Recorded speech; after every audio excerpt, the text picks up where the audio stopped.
nous entrons dans une période de turbulence probablement assez intense, puisque nous savons, et vous êtes certainement plusieurs sur cette émission à le savoir également, que nous allons connaître des pénuries, des coupures qui pourraient toucher Internet, qui pourraient toucher aussi les fournitures d'eau et d'électricité. Donc, ces pénuries et ces fournitures interrompues en matière d'alimentation en eau et en électricité pourraient intervenir assez rapidement. Je n'ai pas de date évidemment à vous donner, mais si on en croit un certain nombre de rumeurs, disons que à partir de la semaine prochaine, on pourrait rencontrer un certain nombre de difficultés en matière de ravitaillement. Et puis, plus le temps passant, on pourrait se retrouver dans une situation de plus en plus difficile.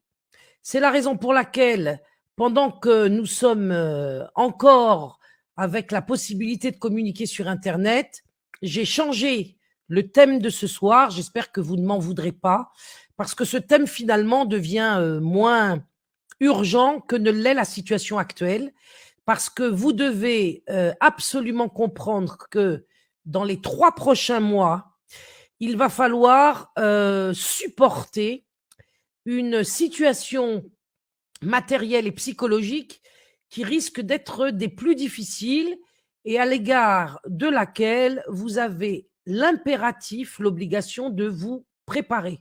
Vous devez vous préparer en famille, vous devez vous préparer entre amis si jamais vous n'avez pas de famille. Vous devez impérativement prendre vos dispositions cette semaine. Je ne suis pas la seule à le dire. J'ai entendu Crève-Cœur le dire également. Cultiver son potager, c'est trop tard pour l'instant, Jalane. Il vous faut faire des réserves. Il vous faut faire des réserves de nourriture. Il vous faut faire des réserves d'eau. Il vous faut envisager un moyen de pallier aux éventuelles coupures d'électricité qui pourraient intervenir quand? Dans une semaine, dans 10 ou 15 jours, au maximum peut-être dans 3 semaines, mais l'hiver s'annonce extrêmement rude. Alors évidemment, quand je vous dis cela, je ne vous le dis pas pour vous effrayer, je le dis parce que vous devez impérativement vous préparer, faire en sorte que vous ayez de quoi vivre de manière à peu près autonome à la maison avec des réserves, des provisions qu'il faut faire durer au moins 2 ou 3 mois. J'ai le grand regret de dire que vous ne pouvez guère faire de publicité autour de vous parce que ceux qui ne vous croiraient pas viendraient ensuite vous piller. Donc, ceci, comme l'a dit d'ailleurs très bien Crève-Cœur, doivent être faits absolument discrètement, tout en essayant tout de même, dans votre environnement, à partir du moment où il est lointain, de prévenir ceux qui peuvent vous entendre. Nous allons traverser une période de turbulence assez secouante pendant 2 ou 3 mois. Il vous faut donc faire des réserves pour 3 mois en eau, en victuailles, c'est-à-dire en nourriture, et essayer aussi de trouver des sources d'énergie pour tenir pendant ces 3 mois. N'oubliez pas les couches pour les enfants. Faites achat de recharge de portable pour remonter le niveau d'électricité et de batterie de votre portable. Nous ne savons pas s'il va y avoir des coupures d'Internet, mais cela est possible. Il risque d'y avoir aussi des coupures d'eau et d'électricité à partir d'une dizaine de jours ou de 15 jours. De toute façon, tenez-vous prêts.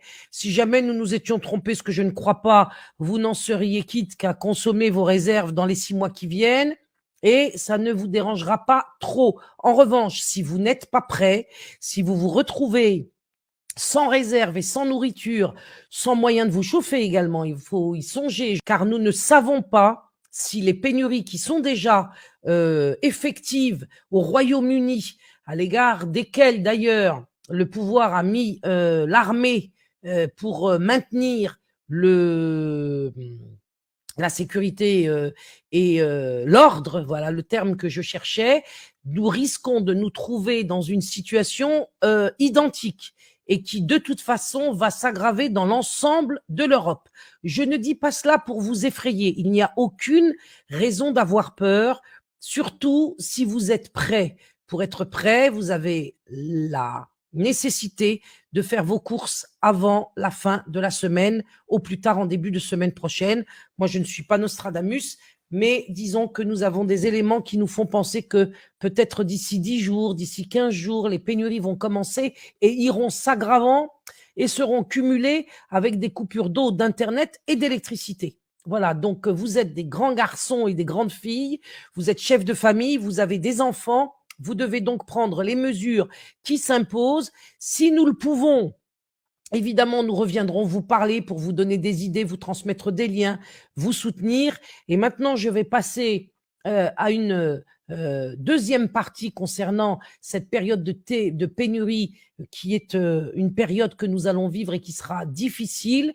Mais dans cette seconde partie, je vais vous dire que c'est une période qui va être riche en termes spirituels. C'est-à-dire que ça y est, la rigolade, c'est terminé. La tchatche sur le net ou au café du commerce du coin avec le pass sanitaire, là, pour l'instant, c'est reporté au calendre parce que nous allons nous retrouver dans une histoire où il va falloir se comporter en vrai homme et en vraie femme, c'est-à-dire en gens responsables, en sachant que de surcroît, pour tous ceux, pour toute la population qui, évidemment, regardant BFM TV, je dirais BF merde, comme vous le dites pour rire, eh bien, regardant les médias mainstream, beaucoup de gens ne seront pas prévenus et vont donc devenir dangereux.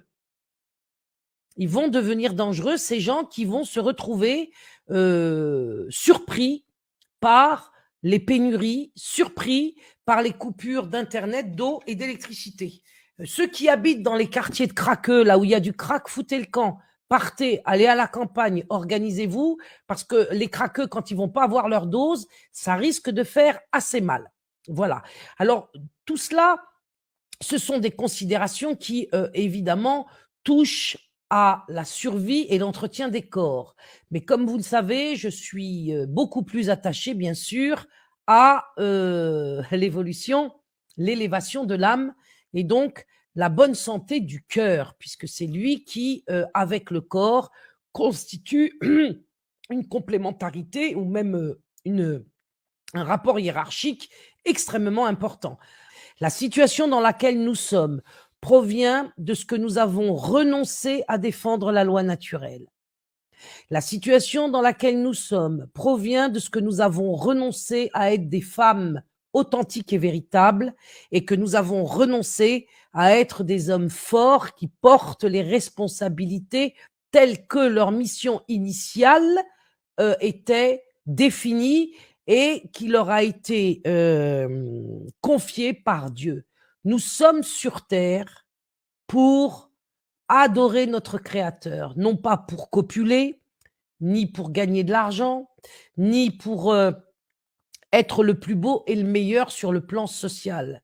Cette adoration que nous devons à Dieu, comprenez bien que Dieu n'en a pas besoin, lui. Il nous la propose pour nous aider, parce que dans cette adoration, il y a notre santé. Dans cette adoration, il y a notre intégrité. Dans cette adoration, il y a notre équilibre. Dans cette adoration, il y a la réussite de notre vie conjugale. Dans cette adoration, il y a la paix de notre vie de famille. Dans cette adoration, il y a les bonnes relations avec le voisinage et avec les collègues au travail. Dans cette adoration, en un mot, il y a tout pour nous. Tout pour nous. Dieu, il n'en a pas besoin de notre adoration. Il nous la propose comme mode d'emploi pour vivre sur cette terre le temps qui nous est imparti. Donc, il nous faut reconsidérer les choses. Lorsque nous avons un comportement tordu, nous avons une société tordue, des politiques tordues et une multiplication de lois nouvelles qui se succèdent les unes aux autres tordues. Et maintenant même, je dirais une succession de lois absolument dangereuses pour l'ensemble de l'humanité. Donc, les manifestations dans lesquelles aujourd'hui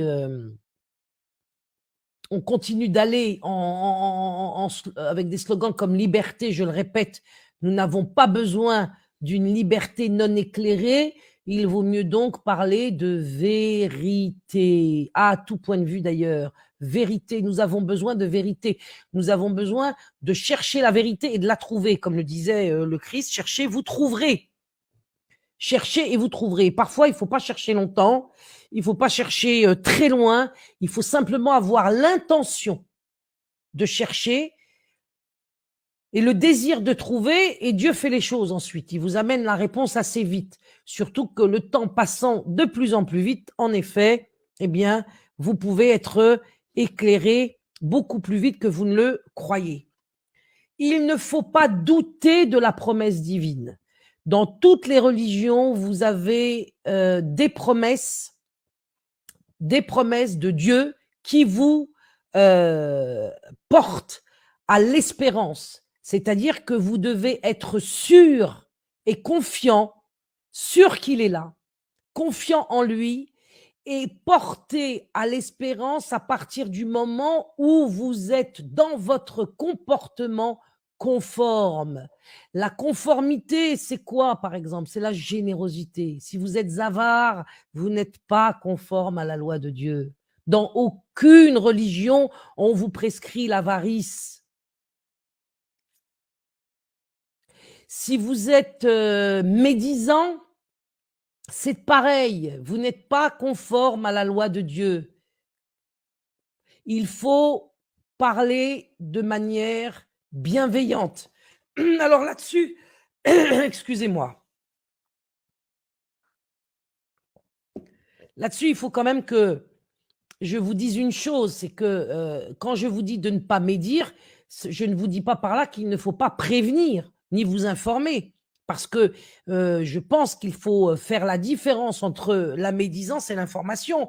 Si vous avez un voisin qui vole son voisinage, ce n'est pas de la médisance que de prévenir ceux qui habitent dans l'immeuble pour les alerter afin qu'ils ne se fassent pas voler par lui. C'est-à-dire que dans ce que je vous apporte, là, il ne faut pas perdre de vue que vous devez rester intelligent.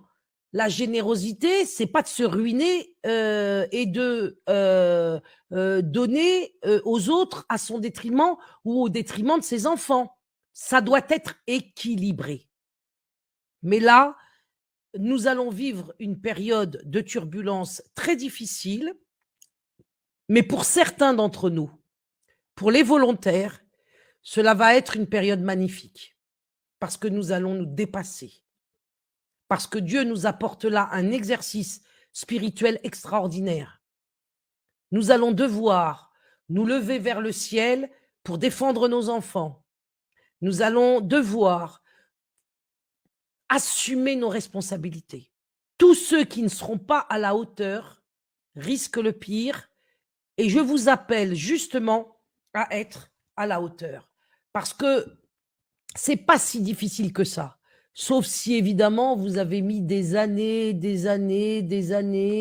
couché sur le canapé avec Facebook, ou bien couché avec les jeux vidéo, ou bien complètement drogué d'alcool ou de shit. Ça va être difficile, là. Mais en même temps, ça peut être une période de sevrage.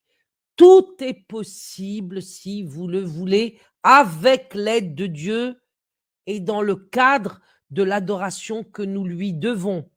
Adoration dont je vous répète, l'objectif, c'est notre salut pour après la vie, mais c'est aussi le secours que cette adoration constitue sur cette terre, dans cette dunya, comme disent les musulmans, dans ce monde ici-bas. Voilà le terme que je cherchais en français. L'adoration, c'est ce qui va vous permettre de traverser les épreuves du monde d'ici-bas plus facilement, le cœur plus en paix, des souffrances amoindries par cette adoration, que ce soit dans le cadre de la maladie ou que ce soit dans le cadre de tous les problèmes sociaux que vous pouvez rencontrer, y compris évidemment dans le cadre de l'éducation que vous devez à vos enfants. Dans la tradition musulmane, on dit que l'homme a été créé, institué comme représentant de Dieu sur la terre. Donc, un représentant, ça peut pas être un alcoolique, hein, qui fornique, qui vole sa femme et qui viole ses gosses. Non, ça peut pas être un représentant de Dieu, ça peut être qu'un représentant du pouvoir actuel. Et donc, par conséquent, si dans le nombre, dans la multiplicité dans laquelle nous nous trouvons, il y a de plus en plus de violeurs d'enfants, de menteurs, d'avares, de pervers, de narcissiques, de manipulateurs et autres saloperies psychiques qui nous est envoyées directement depuis l'enfer par le diable, eh bien ce monde, évidemment, peu à peu devient invivable. Et les représentants de ce monde sont à l'image de ce monde. Comme on le dit dans la tradition, encore une fois, islamique, j'aurais bien aimé, mais je reviendrai avec Baptiste, qui nous donnera certainement des sentences catholiques, chrétiennes. Mais bon, là encore, je vais dire quelque chose qui, si c'est une, comment dirais-je, parole musulmane, elle est surtout une parole universelle, parce que Dieu ne change pas la situation d'un peuple tant que celui-ci ne change pas en lui-même. Vos manifestations gilets jaunes et libertaires contre le pass sanitaire ont échoué. Même la nature n'en peut plus de ces conneries. Et vous allez vous en rendre compte. Même la nature n'en peut plus de cette humanité qui transgresse, qui blasphème et qui ne connaît pas son créateur. Parce que la nature, elle connaît son créateur. Et la nature n'est pas le principe créateur, hein, contrairement à ce que pourrait imaginer un certain nombre de déconnectés. Alors, vous êtes connectés sur les réseaux, mais par contre, totalement déconnectés du ciel. Eh bien, Dieu va probablement bientôt, là, nous mettre dans la situation inverse, qui est une situation à l'endroit, puisque là, nous sommes dans une situation à l'envers. Vous allez être déconnecté d'Internet, ce qui va vous donner l'occasion, je l'espère, Inch'Allah, si Dieu veut, pour vous tous, je vous le souhaite, de vous connecter à Dieu. Il ne suffit pas de dire, ah oui, c'est le complot de un tel ou de un tel. Oui, oui, il y a complot. Moi, je suis là-dessus tout à fait d'accord. Mais le complot, il est en vous. C'est vous qui l'avez fait contre vous-même en renonçant à vos origines. C'est vous qui êtes un comploteur contre vous-même à partir du moment où vous avez dit il n'y a pas de Dieu. Il n'y a pas de loi de Dieu. Je m'en fous. Combien de fois, et je l'ai entendu, je partais tout à l'heure en ville, parce que moi j'habite au milieu des prés et des bois, eh bien j'ai parlé avec des gens comme ça, en leur disant, écoutez, faites des provisions, voilà. Et les Français de la campagne, là, il n'y a pas de Dieu. Ben, vous allez voir, chers amis. Parce que moi, je crois que nous allons en arriver à ce que des yeux s'ouvrent. Et s'il faut passer par de la souffrance, eh ben tant pis. Ce sera le prix à payer pour atteindre le discernement. Nous avons agi contre nous-mêmes. Et l'heure maintenant est au bilan. Et la période de turbulence que nous allons vivre provient de ce dont je vous parle. Et ça va être une période de bilan. Ça va être une période de discrimination du bon grain de l'ivraie. Ça va être une période de remise en cause. Et ça va être, je le souhaite ardemment pour chacun d'entre vous qui m'écoutez ce soir et qui m'écouterait plus tard dans le replay, ça va être une période de retour au principe créateur, à la source, de retour à Dieu.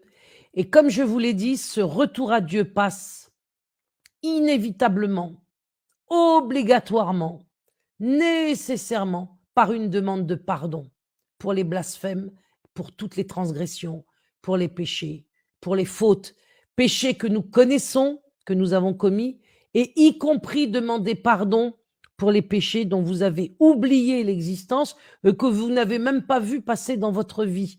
Parce que nous en sommes aujourd'hui à une situation folle où le péché est tellement répandu, la faute à l'égard de Dieu est tellement répandue, et quand je dis la faute à l'égard de Dieu, vous avez bien compris qu'en vérité, c'est à l'égard de nous-mêmes que nous fautons.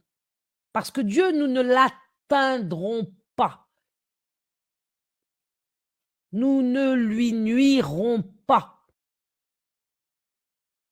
Donc, je disais que nos péchés, qui est un gros mot aujourd'hui dans la société moderne, hein, je trouve ça absolument ridicule. Faïd Abelgoul, la parole des péchés. Bon, bref, je ne vais pas imiter les débiles mentaux qui finiront dans des fissures terrestres dans lesquelles je n'ai absolument pas envie de les suivre. Donc, ce que je vous dis, moi, c'est que, qu'est-ce que je voulais dire? Oui, on est tellement dans une société pécheresse, le péché est tellement généralisé que il est normalisé. Et donc, parfois, on le commet sans savoir même que ça en est. Sauf que il n'y a rien qui soit neutre. Tout est interdépendant et tout est lié. Dans la multiplicité, tout est lié.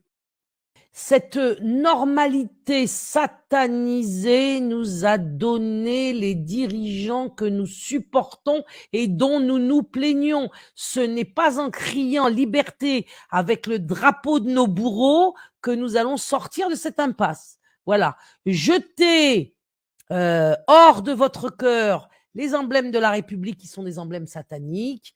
Dirigez-vous vers les lois naturelles qui sont les lois de Dieu. Soyez des hommes. On reviendra sur cette question. Soyez des femmes, c'est-à-dire soyez responsables. Admettez que Dieu a raison quand il dit qu'un homme porte sa femme, qu'à deux, il porte les enfants, qu'ils s'entraident, qu'ils ne s'insultent pas, qu'ils ne se trahissent pas. Comment voulez-vous, lorsque dans les couples, la trahison devient la règle, vivre dans une société qui ne soit pas une traîtresse également? Ce n'est pas possible.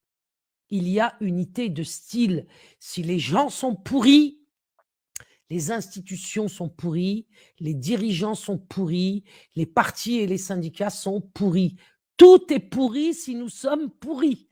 Donc, nous avons un challenge qui arrive pour les 3 mois qui viennent dans le cadre des pénuries et des coupures des fournitures eau, gaz, électricité et Internet. Il y en a certains qui vont plus jouer aux jeux vidéo, dont certains que je connais, et je ne suis pas peu fier de Dieu de nous avoir fait ce cadeau. Allez, je vous aime tous. Je vous appelle tous à vous aider les uns les autres, à être discrets dans ce que vous ferez comme provision, parce que si ceux qui ne vous croient pas dans le voisinage viennent ensuite vous péter la porte pour vous dépouiller, voire vous trucider, c'est pas une solution. Voilà. Pendant qu'Internet est encore connecté, fouillez un peu sur le net. Un certain nombre de vidéos survivalistes pourront vous aider, mais je le répète et ce sera ma conclusion, ne faites pas prédominer le côté matériel sur le côté spirituel. Ne faites pas passer le corps avant le cœur. Vous devez impérativement prévoir aussi une alimentation pour le cœur.